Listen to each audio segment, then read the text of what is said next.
வணக்கம் மக்களே. நைட் டின்னருக்கு நாங்கள் போன ஒரு தரமான ஸ்பாட் தான் வந்து இந்த தமிழ்நாடு ரெஸ்டாரண்ட்.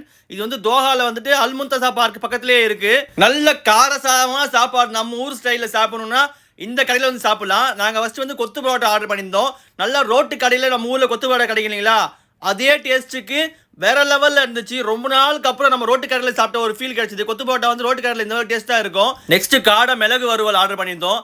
அதனோட டேஸ்ட்டுமே அட்டகாசமா இருந்தது. நல்லா வெங்காயம், தக்காளி, மசாலா, காடை, பெப்பர் நல்லா தூவி சும்மா வேற லெவல்ல பண்ணியிருந்தாங்க. அவ்வளோ சாஃப்டா டெண்டரியா செமையா இருந்துச்சு இந்த காடை வறுவல். நெக்ஸ்ட் நம்ம all time favourite chicken fried ரைஸ்ங்க. நல்லா ரோட்டு கடை ஸ்டைலில் காரசாரமா வேற லெவல்ல இருந்துச்சு. சிக்கன் பக்கோடாவை வறுத்து சின்ன சின்ன பீஸா கட் பண்ணி போட்டு அதுல முட்டையை ஊற்றி வெங்காயம் கோஸை போட்டு மசாலாவை தூவி நல்லா சுட சுட சுட வந்து ஃப்ரைட் ரைஸை போட்டு எடுத்து வந்து கொடுத்தாங்க. டேஸ்ட் சும்மா அட்டகாசமா இருந்துச்சுங்க. கத்தார்ல இருக்கிறவங்க நல்லா காரசாரமா சாப்பாடு சாப்பிடணும்னு நினைச்சீங்கன்னா நம்ம ஊர் ஸ்டைல்ல தமிழ்நாடு ரெஸ்டாரண்ட் வந்து ட்ரை பண்ணி பார்க்கலாம். இன்னொரு சாஸ்ல மீட் பண்ணலாம். பாய் பாய். சப்ஸ்கிரைப் பண்ண மறந்துடாதீங்க.